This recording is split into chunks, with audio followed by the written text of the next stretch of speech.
कराची की बर्बादी की जो वजह है ना वो बहुत ही खानदानी है, मासूमाना, इट्स ऑलमोस्ट क्यूट।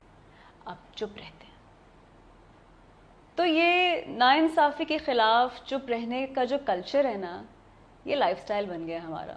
सड़क एक तरफ से टूट गई, चुप करके रास्ता बदल लो। फ़ोन छिन गया, चुप करके नया फ़ोन ले लो। पुलिस वाले ने रिश्वत मांगी, चुप करके पैसे दे दो। चीनी महंगी हो गई, चुप करके फीकी चाय पी लो। अब कराची वालों का जो ये चुप रहने का एटीट्यूड है ना, ये देख के किसी अक्लमंद को एक बहुत शानदार आइडिया आया। उसने सोचा कि एक ऐसा इलाका बनाते हैं जिसमें ये जितने भी अमीर लोग हैं ना, इनको इकट्ठा करते हैं और इनसे इनका सब कुछ छीन लेते हैं। ये ज़्यादा से ज़्यादा क्या करेंगे? चुप रह लेंगे। तो अब ये जो हाउसिंग सोसाइटी का जो आइडिया था, ये बहुत सक्सेसफुल रहा।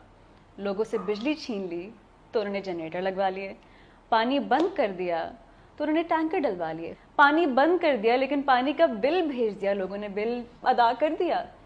चोरी और डकैती बढ़ गई तो लोगों ने प्राइवेट गार्ड्स हायर कर लिए।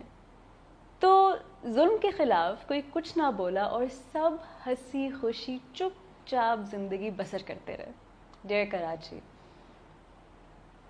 मुझे नहीं पता कि तुमने चुप रहना कब सीखा।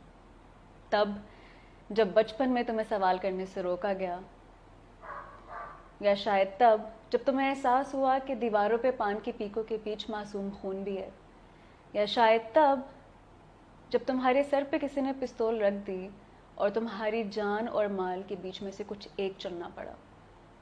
मैं नहीं जानती कि आपने कब चुप रहने का फैसला किया, लेकिन इतना ज़रूर जानती हूँ कि अब वो लम्हा है, वो मौका है जब आपको बोलने का फैसला करना है।